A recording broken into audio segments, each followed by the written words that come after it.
Assalamualaikum warahmatullahi wabarakatuh.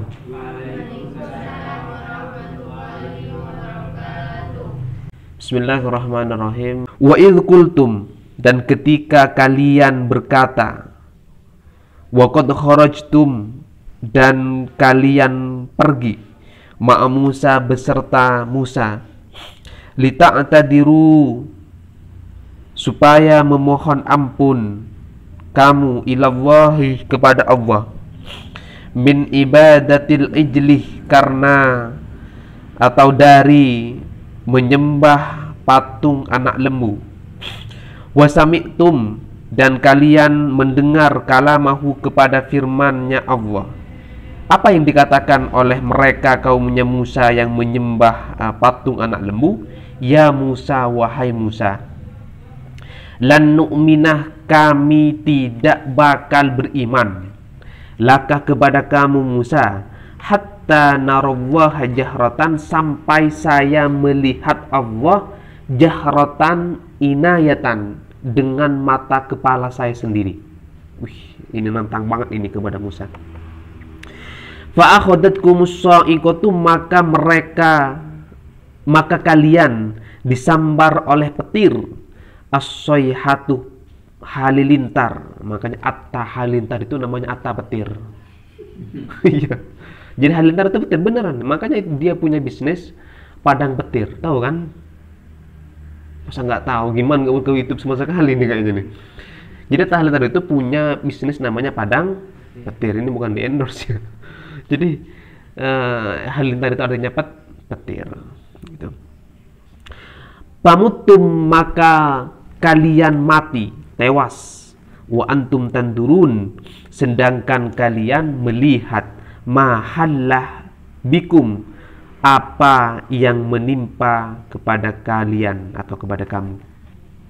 Nah, pada ayat yang ke-55 ini lanjutan dari ayat yang sebelumnya, yang 54. Tadi Nabi Musa akan mengingatkan kaumnya yang sudah menzolimi dirinya sendiri sebab mereka menyembah patung anak lembu.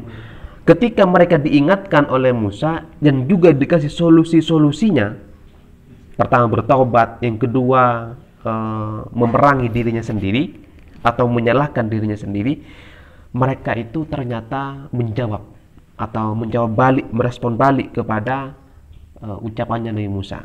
Responnya mereka gini, ya Musa, lan nu'mina laka hatta narallaha jahratan. Sumpah Musa, saya tidak bakal beriman kepada kamu sampai saya melihat Allah atau Tuhanmu itu dengan mata kepala saya. Nah, permintaan mereka ini nggak logis. Kenapa? Tuhan di sini adalah zat yang tidak terikat oleh ruang dan waktu.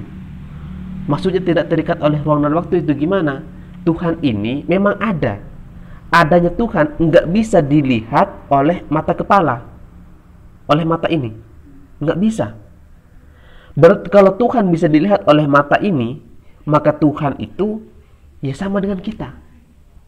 Terikat oleh ruang, ada di mana? Ada di Masjid Al-Barokah. Waktu, kapan? Jam 9 misalnya. Nah, jadi Tuhan nggak kayak gitu. Tuhan nggak seperti kita. Oleh sebab itu, kalau kita mau melihat Tuhan, ya nggak bisa. Itu namanya permintaan yang sangat-sangat mustahil. Nah, karena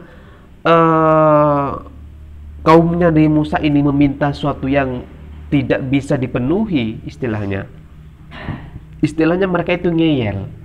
Kalau sekarang itu ada santri diingatkan oleh kiainya, coba kerjaan misalkan, coba palarem, ngeyel mereka, oh mau tahu tibi berakun, misalkan gitu kan, ronyor orang mata pun tibi nano, jadi ngeyel, dia itu ngeyel kepada Nabi Musa, karena mereka ngeyel, fa'akhadatkumus sha'iqatu, mereka disambar oleh petir, sehingga mereka gimana? Famuttum, mati semua itu, nggak tersisa sama sekali. Oleh sebab itu, ketika mereka mati, mereka melihat peristiwa yang terjadi seketika itu, bahwa ternyata Tuhan itu benar-benar ada.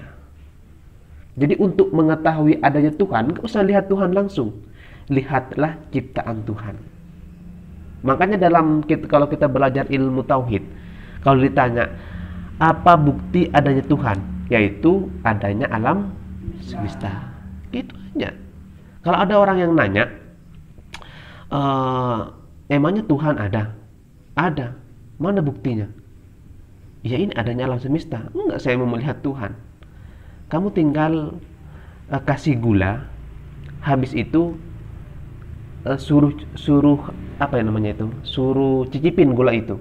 Habis itu tanya kepada orang tersebut, gimana habis ngerasain atau ngecicipin gula? Oh manis, kata dia. Coba gambarkan kayak apa manis itu. Bisa nggak? Nggak bisa. Kayak ada orang itu kalau dulu baru nikah seperti itu sampai sekarang. Habis nikah, Afan misalkan nikah tadi malam ini, kemarin malam ya, malam ini ketemu Ripin. Ripin bilang, tanya kepada Afan, Pan, gimana Pan rasanya nikah? Gimana ya rasanya nikah? Ya nikmatnya gimana? Langsung Afan bilang, kamu gak usah tanya kepada saya untuk menggambarkan nikmat. Kalau kamu pengen tahu, nikahlah. Nah, simpel aja begitu. Kalau kamu udah nikah, kamu akan tahu nikmatnya nikah. Sama. Jadi kalau sama ditanya seperti apa pahitnya jamu, rasain jamu itu, cicipin jamu itu. Seperti apa manisnya gula, nggak usah digambarkan, kasih gula, langsung cicipin, selesai. Seperti apa Tuhan, nggak usah dikasih tahu, kasih ciptaannya, bakal kita paham.